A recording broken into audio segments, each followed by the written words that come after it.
ക്ഷേത്ര സംസ്കാരത്തിൽ ക്ഷേത്രത്തിൽ പ്രവർത്തിക്കുന്ന ആളുകളും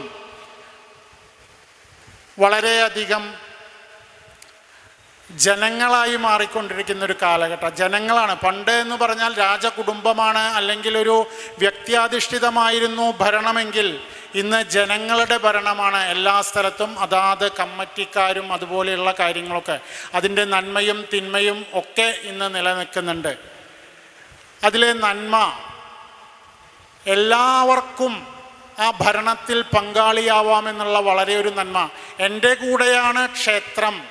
പണ്ട് ഒരു വ്യക്തിയുടേതായിരുന്നെങ്കിൽ ഇന്ന് എല്ലാ ക്ഷേത്രങ്ങളിലും എൻ്റെയാണ് എന്നുള്ള ഒരു തോന്നൽ ഭക്തനും ഭഗവാനും ഒന്നാകുന്ന ഒരു കാഴ്ച ഇന്ന് നമുക്ക് പല ക്ഷേത്രങ്ങളിലും കാണാം. അപ്പോൾ എല്ലാവർക്കും എങ്ങനെയാണ് ആ പഴയ കാലത്തിൽ നിന്ന് പുതിയ കാലത്തിലേക്ക് ക്ഷേത്രത്തിൻ്റെ ഭരണം മാറിയപ്പോൾ എത്തരത്തിൽ അത് ഗുണകരമായി എന്ന് നമ്മുടെ ഈ ചർച്ചയിൽ പങ്കെടുക്കുന്ന ഏറ്റവും മുതിർന്ന ആളായ, ഏറെ ബഹുമാനിക്കുന്ന MRS മേനോൻ അവർകൾ നമ്മോട് പറയും. എല്ലാവർക്കും നമസ്കാരം. ഞങ്ങൾ തൃപ്പൂണിത്തുറക്കാർക്കും ഏറെ പ്രിയങ്കരനായിരുന്ന വൈദിക ശർമ്മ മാസ്റ്ററുടെ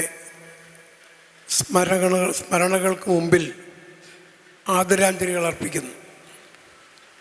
ക്ഷേത്രം ഒരു ആരാധനാകേന്ദ്രം മാത്രമല്ല, ക്ഷേത്രം ഒരു സാധനാകേന്ദ്രം ആണ്. ക്ഷേത്രം എന്താണെന്നും എന്താണ് ക്ഷേത്രാരാധനയുടെ പിന്നിലുള്ള ശാസ്ത്രീയമായ തത്വമെന്നും മലയാളിക്ക് വെളിപ്പെടുത്തി കൊടുത്തത് സ്വർഗീയ മാധവജിയാണ്. ആ മാധവജിയുടെ ഒരു ശിഷ്യനാണ് ഞാൻ എന്നുള്ളത് എന്നെ സംബന്ധിച്ചിടത്തോളം ഇവിടെ ഇരിക്കുന്നതിനുള്ളൊരു യോഗ്യത, മാധവജിയുടെ ദീർഘകാലം മാധവജിയായിട്ടുള്ള ബന്ധവും നിരവധി കാലങ്ങളിൽ മാധവജിയുടെ ക്ലാസ്സുകൾ അറ്റൻഡ് ചെയ്തിട്ടുണ്ട് എന്നുള്ളതും ആണ്.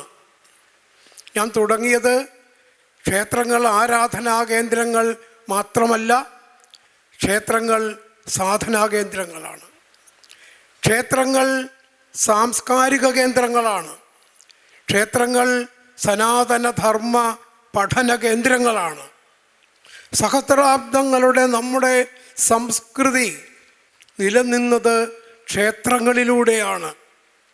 നമ്മുടെ കലകൾ 2000 വർഷത്തെ പഴക്കമുള്ള യുനെസ്കോ ലോക പൈതൃകത്തിൻ്റെ ഭാഗമായി സംരക്ഷിക്കപ്പെടേണ്ട മഹത്തായ കലാരൂപമെന്ന് പ്രഖ്യാപിച്ച കൂടിയാട്ടം ക്ഷേത്രത്തിൻ്റെ മതിലുകൾക്കുള്ളിൽ ജനിച്ച് വളർന്ന് പന്തലിച്ച ഒരു മഹാപാരമ്പര്യമാണ്.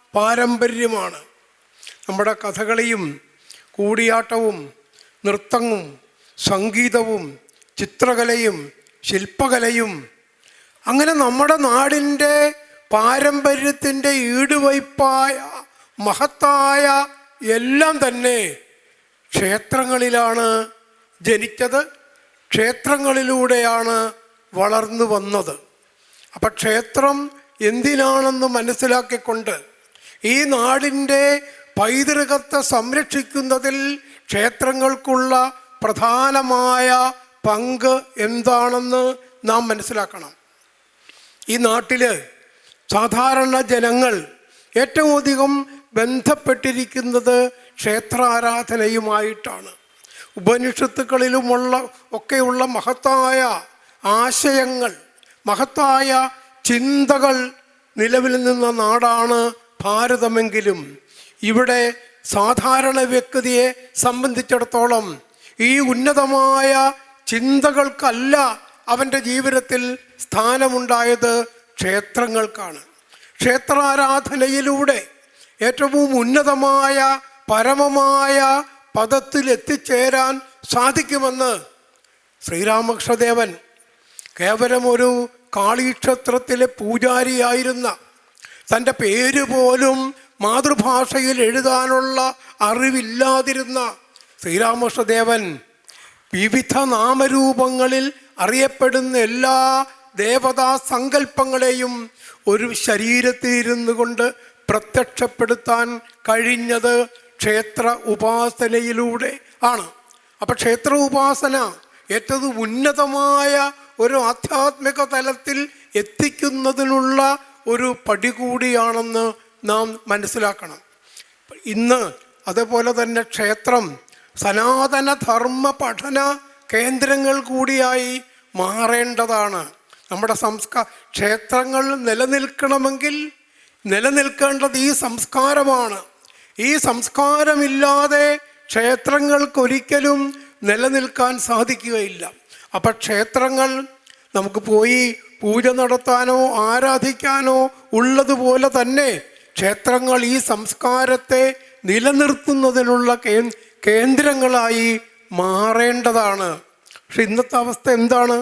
നമ്മളെ സംബന്ധിച്ചിടത്തോളം നമ്മുടെ പുതിയ തലമുറയിലെ കൊച്ചു കുഞ്ഞുങ്ങളൊക്കെ അച്ഛനമ്മമാരുടെ കൈ പിടിച്ച് ക്ഷേത്രത്തിൽ പോകും. പക്ഷെ കുറച്ച് വളർന്ന് സ്കൂൾ വിദ്യാഭ്യാസം കഴിഞ്ഞതോടുകൂടി നമ്മുടെ നാട്ടിൽ ബഹുഭൂരിപക്ഷം ഹിന്ദു കുട്ടികൾക്കും നമ്മുടെ സനാതന ധർമ്മത്തെപ്പറ്റി ഉള്ള അടിസ്ഥാനപരമായ അറിവില്ലാത്തവരാണ്. എന്താണ് ഹിന്ദുവിൻ്റെ പ്രാമാണിക ഗ്രന്ഥം എന്നുപോലും അറിയുകയില്ലാത്ത തലമുറ. ക്ഷേത്രമൊക്കെ അന്ധവിശ്വാസങ്ങളാണ്. ദേവന് വസ്ത്രം ചാർത്തുന്നതും ദേവന് നിവേദ്യം കൊടുക്കുന്നതൊക്കെ പ്രാകൃതമായ സമ്പ്രദായമാണെന്ന് വിശ്വസിക്കുന്ന ഒരു പുതിയ തലമുറയാണ് നമ്മുടെ മുന്നിൽ വളർന്നുകൊണ്ടിരിക്കുന്നത്. ഈ തലമുറ വേണം നാളെ ഈ ക്ഷേത്രത്തെയും ഈ സംസ്കാരത്തെയും നിലനിർത്താൻ. അപ്പോൾ പ്രാഥമികമായിട്ടും ഒരു ഹിന്ദുവിൻ്റെ കടമ ഈ സംസ്കാരം നമ്മുടെ കുട്ടികൾക്ക് പകർന്നു കൊടുക്കുക എന്നുള്ളതാണ്. എല്ലാ മതത്തിൽപ്പെട്ട കുട്ടികൾക്കും അവരവരുടെ ആരാധനാലയങ്ങളോട് അനുബന്ധിച്ച് അവരുടെ സംസ്കാരം പകർന്നു കൊടുക്കുന്നതിനുള്ള സംവിധാനമുണ്ട്. ഈ സംവിധാനത്തിന് അകത്താണ് ആ സമൂഹത്തിലെ മുഴുവൻ കുട്ടികളും. നമ്മളെ സംബന്ധിച്ചിടത്തോളം നമ്മുടെ കുട്ടികൾ വളർന്നു വരുന്നത് ഈ സംസ്കാരം എന്തെന്ന് അറിയാത്ത സാഹചര്യങ്ങളിലാണ്. ഇത് പകർന്നു കൊടുക്കാനുള്ള സംവിധാനം വീടുകളിലില്ല. അച്ഛനമ്മമാർക്ക് അതിനെപ്പറ്റി അറിയില്ല. അച്ഛനമ്മമാർക്ക് പകർന്നു കൊടുക്കാൻ സമയവുമില്ല. നമ്മുടെ ലക്ഷ്യം കുട്ടിയുടെ പഠിപ്പ് മാത്രമാണ്. അതിനിടയ്ക്ക് നാം മറന്നു പോകുന്നു. അവർക്ക് എന്താണ് പകർന്നു കൊടുക്കേണ്ടത്? അവർക്ക് സംസ്കാരമാണ്. സഹസ്രാബ്ദങ്ങളുടെ പഴക്കമുള്ള മഹത്തായ ഈ സംസ്കാരമാണ്. ആ സംസ്കാരം പകർന്നു കൊടുക്കുന്നതിൽ നമ്മൾ മറന്നു പോകുന്നു. സ്വാഭാവികമായിട്ടും ക്ഷേത്രങ്ങൾ നാം ഒന്നിച്ചു കൂടുന്ന സ്ഥലം എന്ന നിലയ്ക്ക് ക്ഷേത്രങ്ങളുടെ പ്രധാനപ്പെട്ട ഒരു കർത്തവ്യം നമ്മുടെ സംസ്കൃതിയെ, നമ്മുടെ പാരമ്പര്യത്തെ കുഞ്ഞുങ്ങളിലേക്ക് പകർന്നു കൊടുക്കുക എന്നുള്ളതാണ്. അതിനുള്ള സംവിധാനം ക്ഷേത്രങ്ങളിൽ ഉണ്ടായാൽ മാത്രമേ സനാതനധർമ്മം നിലനിൽക്കൂ.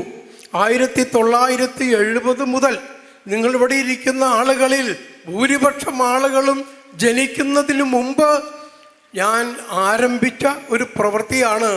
കാരണം എൻ്റെ ഗുരുനാഥന്മാരിൽ നിന്നും എനിക്കുണ്ടായ ഒരു ബോധം, ഇതെൻ്റെ കടമയാണ്.